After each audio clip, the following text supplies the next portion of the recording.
It's Dad. Riding with Dad. Get a passenger seat. Sorry. Anyways, so today's life lesson is picking and choosing who you associate with. Excuse me. Now that I got your attention. So I really keep a tight circle, because I pick people that, you want to be with people who are like-minded, people that, understand you, they understand your humor, or some people maybe your lack of humor, but you always want to be in a group of people that, you guys get along because you have the same ideas. Every once in a while you have a friend that, maybe not matching up to all that, but that's cool. Anyways, I keep a tight circle. It's just easier for me. But it's easier for me because I'm super loyal.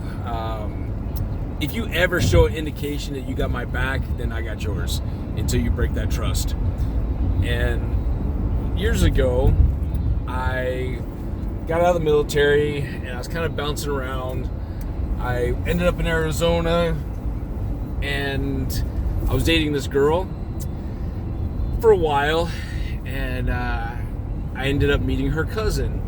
And her cousin and I hit it off right away. Like, we were just cool. It was like the best friend I've had my whole life. We just really clicked. And even when her and I ended up breaking up, he kind of pissed off his family because he's like, I'm not breaking up with him. He's my friend. And he didn't do you wrong. Matter of fact, you did him wrong. But either way, it doesn't matter. Basically saying that had I did her wrong and broke up with her or whatever, then, he would show family loyalty, but I didn't do anything wrong. Anyways, him and I stayed friends. And we were connected at the hip. I mean, we did everything together. We worked together, we partied together, we drank together, went to the bar together. We were just always together, unless he had a girlfriend or something, and then, but we still worked together. So, and we worked the same shift mostly. So, anyways, this is back in 2000. Yeah, I think like 2000, 99, 2000. And I just didn't like the person I became. I was partying a little too hard, and even though I was, there for at that point, one of my daughters, and then, at 99, my second daughter was born. But even though I was present for them, I was, they knew who Dad was. I didn't live in the same house as their mom, but we were only 30 minutes away from each other. And we hadn't yet divorced, so, there was no, custody or anything like that. I saw the girls every weekend.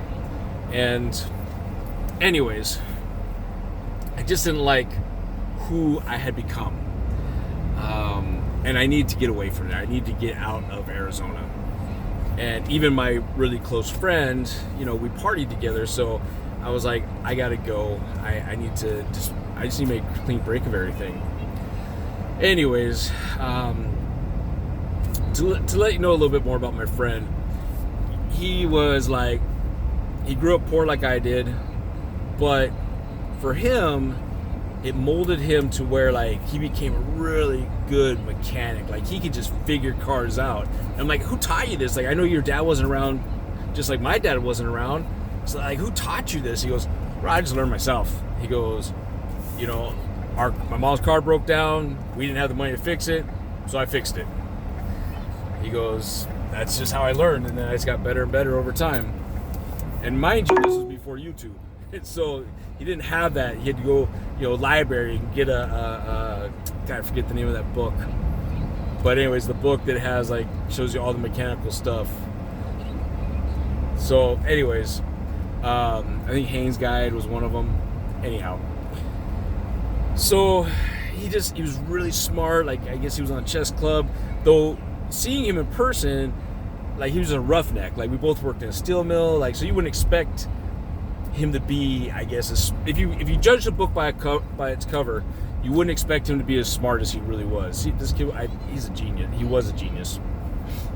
He's not dead, but technically he's dead to me, and I'll get to that in a minute. So anyways, I, at this point, met my second wife, and I decided I'm going to move in with her, move back to California, where I'm originally from, and get myself back on track. And this was hard for me because this was the longest period that I'd gone without physically seeing my daughters, and it was 11 months. Though I called all the time. I called weekly, just to let them know, hey, it's Dad, I love you.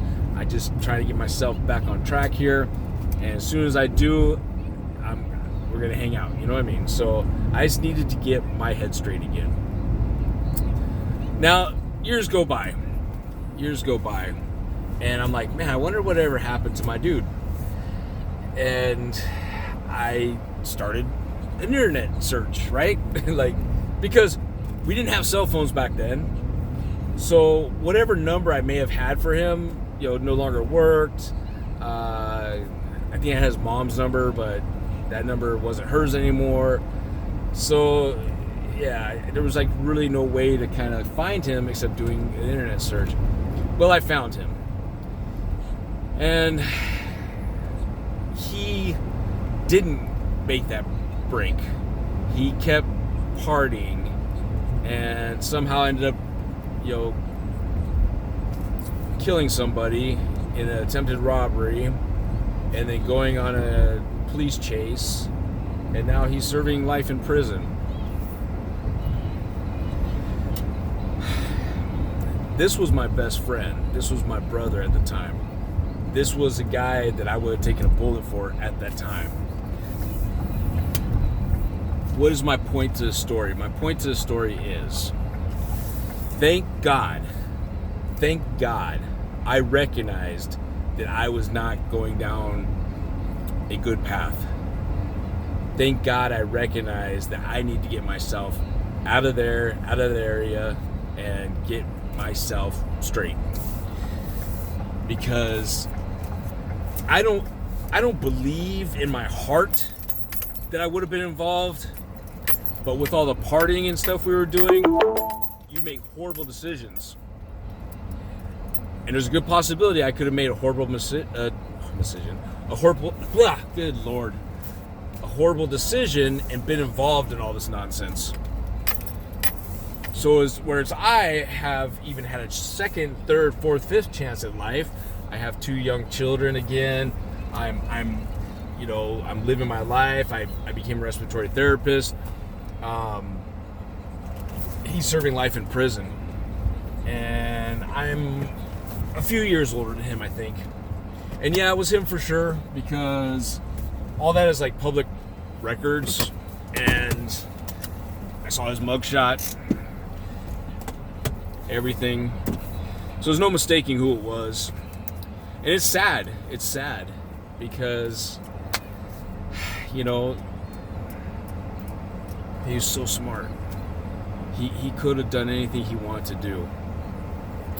But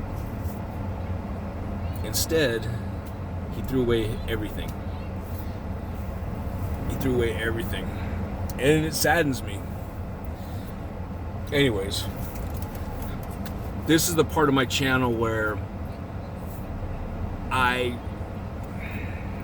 just want you guys to, if you watch this video, just know that you're not alone in some of the mistakes that you've made or are making. But I'm a prime example of you can get out of that and correct your course. Anyways, love you. Thanks for watching.